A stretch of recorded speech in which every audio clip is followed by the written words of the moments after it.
Right on to the end. Yeah. Might put my hoodie up as well. Where, mate? Where do we start? I mean, really. Yeah. Welcome back to Bcfc. 7 o'clock. 3 hours to completely just ruin everything. Every bit of praise that you can heap on them, they've just basically wiped it out in 90 minutes. There, it was shockingly bad. The overall feeling of before the game, we were discussing how we were really, buzzing about this game, and I'm gonna be brutally honest, that sucked the life out of me. Like this, it was. Yeah. I should have known better. I've been doing this for nearly 40 years, and I let myself get excited. Yeah, maybe that's what it is. Maybe that they've been watching our podcast and just been going, Chris is far too excited about this. So I just don't. They should have, they should have played the 11 I said, because I know you're going to stick up for Bede. No, look, right. To be honest, it's easy to blame Beadle in this situation. I was just going to back that up and say it would be hard to defend any of them tonight, to be honest. So it's unfair to single out one player. I think they were just equally bad. I can't. Well, not start. That's a lie. For 20 minutes, we never really looked in any danger. Millwall are so average. I mean, I can't believe they've turned us over like that. They're so average. But I've got to give Millwall credit because they bullied the absolute fuck out of us. I'm gonna be like, we were literally. It was like watching, and I think you said it on our group chat. It was like, no, I think it was John actually. Men versus boys. You've put lions versus pussycats at the den. Lions versus pussycats. Yeah. Honestly, it was. So, one of the other comments on the other group chats that I'm in was basically, I don't know what was worse, this Coventry or Watford. This was worse because there was just no fight. There was no belief. There was no. From the moment this game kicked off today, it felt like we were doomed to defeat. It was like Millwall, or Azaz, who I said, he's going to up his game again at another ex-Villa. Great strike. I know that you thought that 6'7" Beadle should be doing better, but I'm going to be honest. It's easy to blame Beadle because the ball has gone into the back of the net, and obviously I'm a purveyor of that. But if you just let me get this out of my system, I'll say it once. If people agree with me, fine. If they don't, I'm sorry. This is a criticism of Beadle as a goalkeeper. If any goalkeeper of that kind of stature gets beat over his head in the middle of the goal when it's not looping, that isn't good enough. The free kick, as soon as it was obvious that they were going to shoot, why is there only two in the wall for one? Secondly, why are you standing on your line? On your line when it's 30 plus yards out? Come on, you're a goalkeeper. I mean, I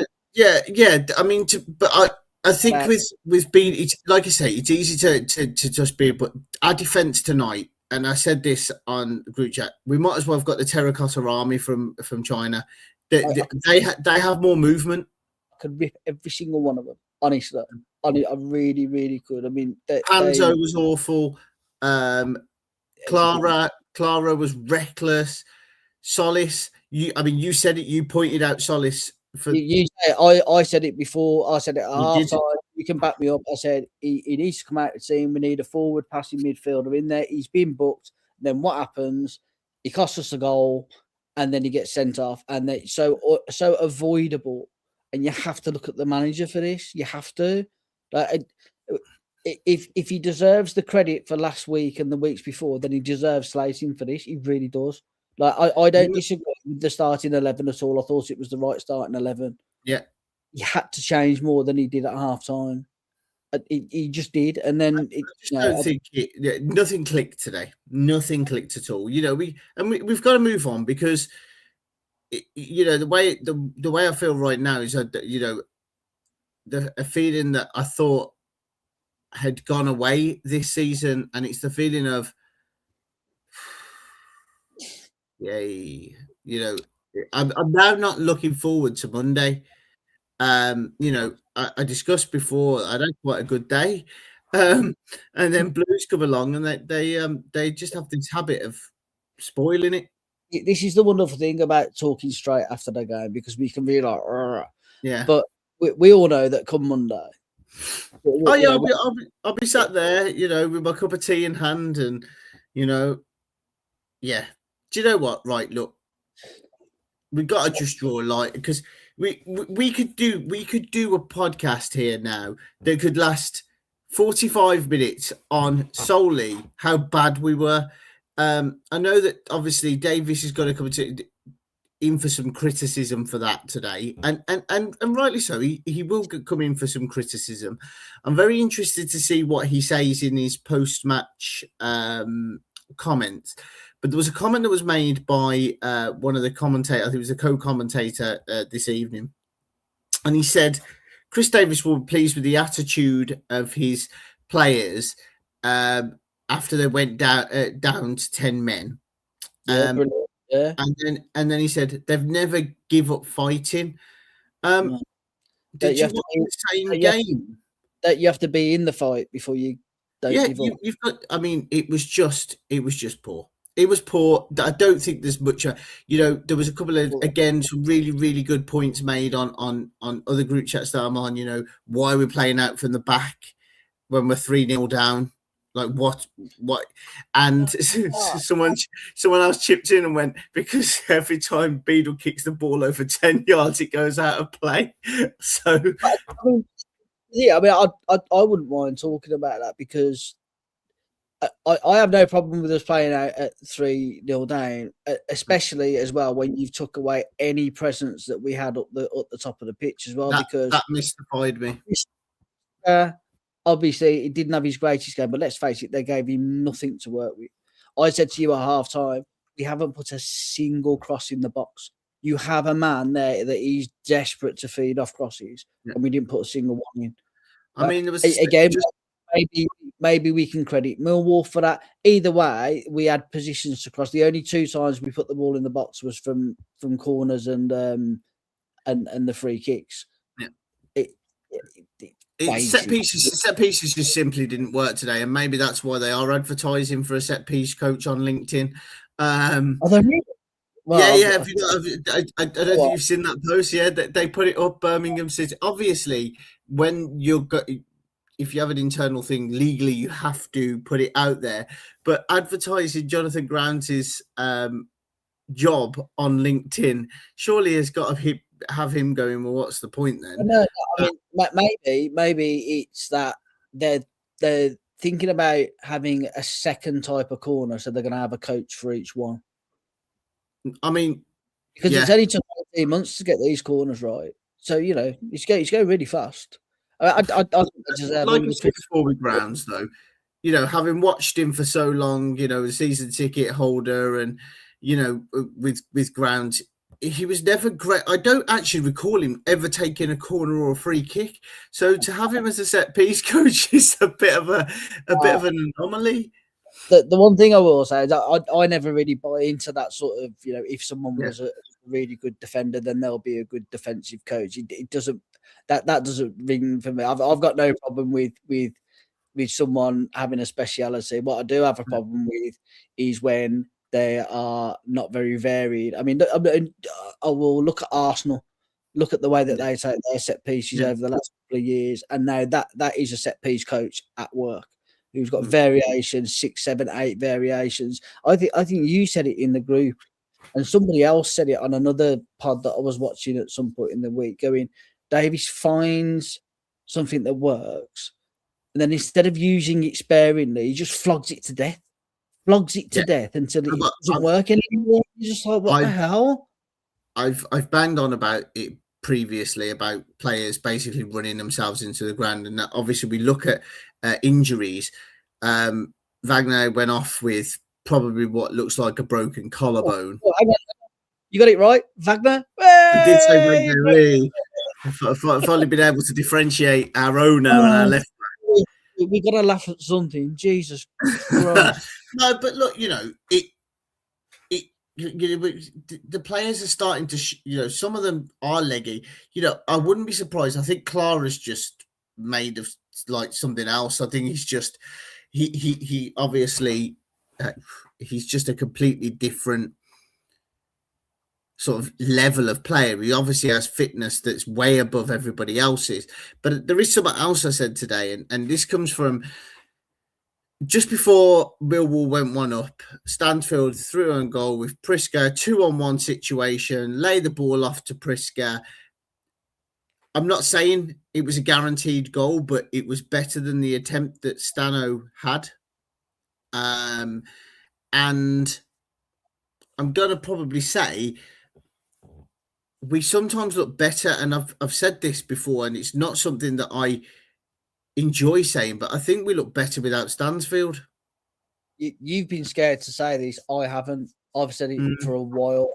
On occasions, I just don't see the development in him over 18 months to 2 years. I know Views fans will be like, lay off him. I'm sorry, if we have aspirations of going into the Premier League now, let's say we do, right? Jay's not going to be a Premier League striker based on this season. I like Stansfield. I do. I think he's a fantastic footballer. Oh, yeah. I think he works hard, but when he's in the team, sometimes we don't look as good and as fluid. I mean, but then we as a podcast have said the same about Dutch in the past. I don't think there's an answer to what we being a Blues fan is really easy to go, oh well, we were on the up.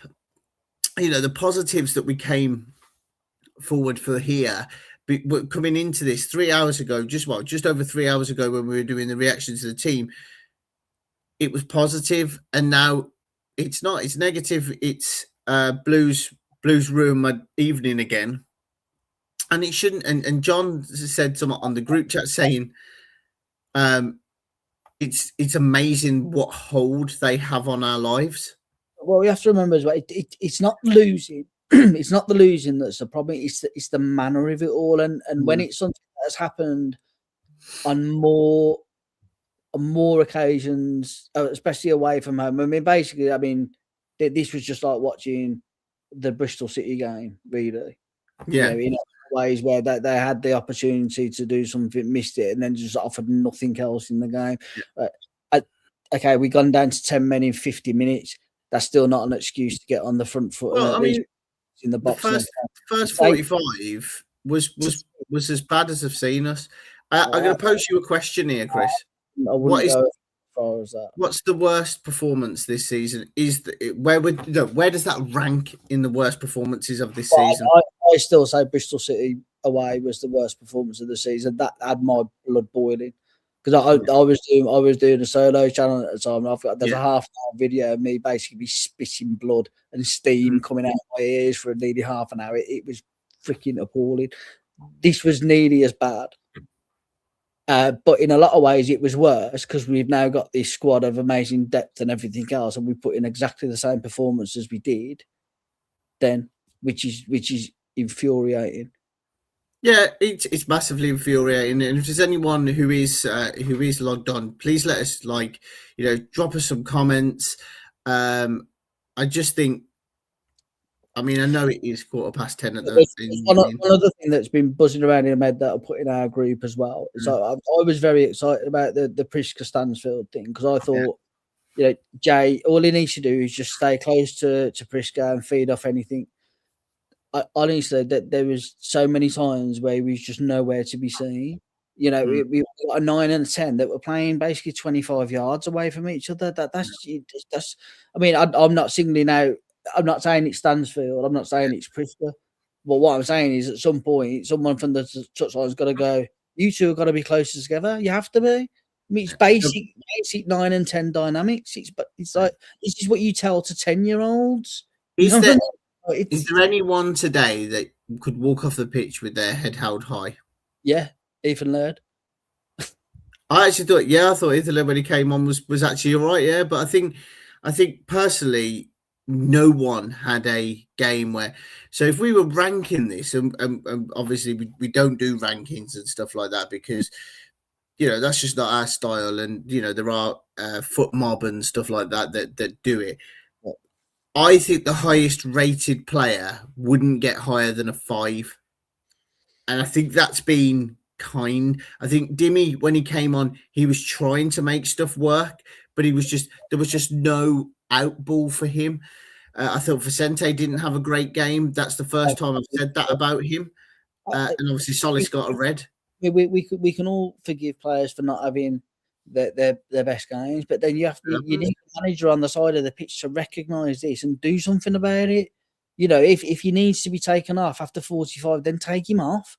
I just don't understand this mentality of give it another 10 minutes. I hate it. This isn't 1990 when you've got 2 subs and a goalkeeper. You've got 9 substitutes with 3 windows, not included. I'll say this every time. It's a waste of time giving it 10 minutes. If they haven't performed, you take them off. Yeah. It's as simple as that. And I just don't. And it's not just Davies. I mean, this is most managers that do it. It drives me nuts, to be honest. Just